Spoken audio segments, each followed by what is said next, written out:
My name's Yalda Hakim. I'm the presenter of Impact and a correspondent for Our World on BBC World News. What an extraordinary news year 2016 has been, whether it's been the rise of populist leaders like Donald Trump, the extraordinary election we had in the United States, or whether it's been the ongoing conflicts in the Middle East, whether it's been Syria or Iraq, or the humanitarian crisis that we've seen in Yemen. It hasn't felt like we've had a news year like this one.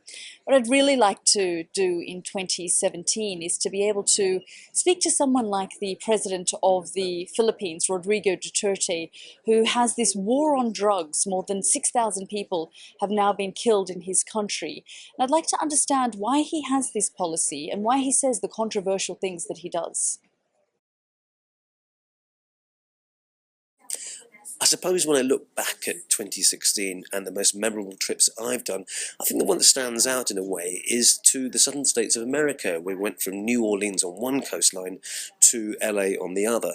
But it was the stop off in Texas, and particularly in the south of Texas, in San Antonio, which is America's seventh biggest city now, where the Mexicans there, or the American Mexicans, because they were Hispanic and they're second or third generation Mexicans, were worried about their future. The idea of a wall had just come up. And they were saying, well, look, we're worried. We don't want to be deported. We feel as American as anybody else. And it's interesting how that story obviously then evolved, because we had Donald Trump, the man who suggested that idea, coming into the presidency. So we'll see what happens with that next year. Now, in terms of places that I recommend people go to next year, I think some of the same ones that have been mentioned in the last year or two are still worth looking at. I'm talking about Cuba, which is obviously going through interesting change, and with the new American president, we'll see what happens there. But my suggestion is go there quickly. Mongolia is a very interesting part of the world, and if you really want to rough it a little bit and see what life is like in the kind of deserts, particularly the Gobi Desert, then do that.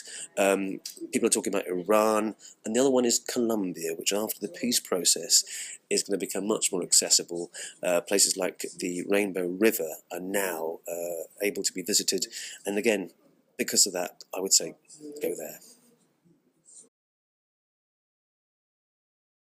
Hello, I'm Karishma Viswani and I'm the BBC's Asia business correspondent based in Singapore. It would be fair to say that 2016 was a very interesting year, and the standout moments in terms of news coverage for me were Brexit. It took a lot of people in Asia by surprise. Investors were not expecting the UK to vote to leave the European Union. And of course, the Trump presidency. A lot of Asian countries had privately hoped that Hillary Clinton would be the next US president. That didn't happen.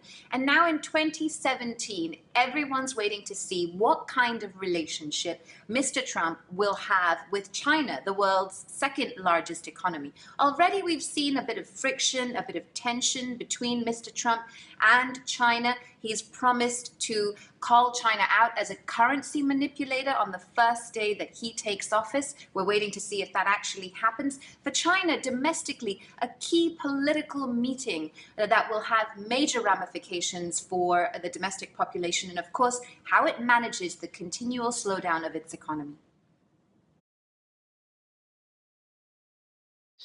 I think there are a couple of areas of technology that are really big right now and will continue to grow in 2017. Artificial intelligence is one of them.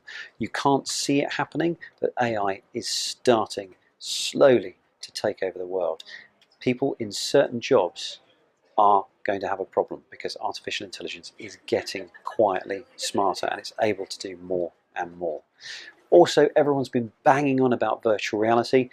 I think augmented reality is coming, and this is where you put on some glasses and you see the world around you, the real world around you, but there's extra information or extra graphics floating in space around certain objects.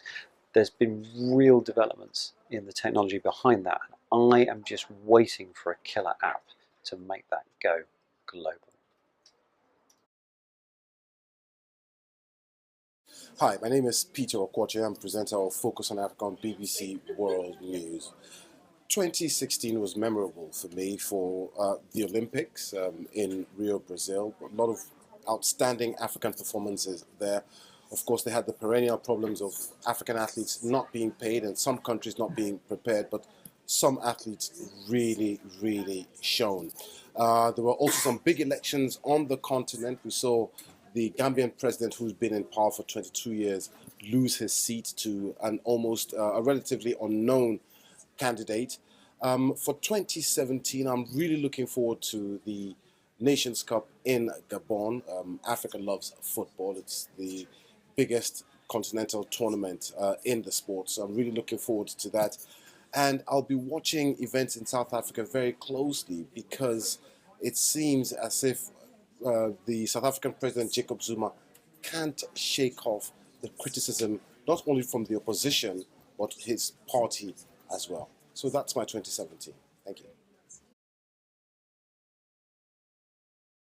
Well, if you'll forgive me for stating the obvious, in many ways 2016 was defined by two huge electoral shocks, Brexit and Donald Trump's victory. And as we look into 2017, I guess we're looking at four other elections which could, and I'm only saying could, offer some surprises as well. In March, we have the Dutch general election. A couple of months later, the French presidential election. Go into the autumn, and you have Angela Merkel seeking a fourth term in the German elections. And we also know at some point, Italy has to have a general election as well. And all four of those elections have the potential to impact not just the nature of Brexit, but also our understanding of Western politics. So really, we're going to be focused very hard on how all of those go. And of course, we'll be covering them on BBC World News.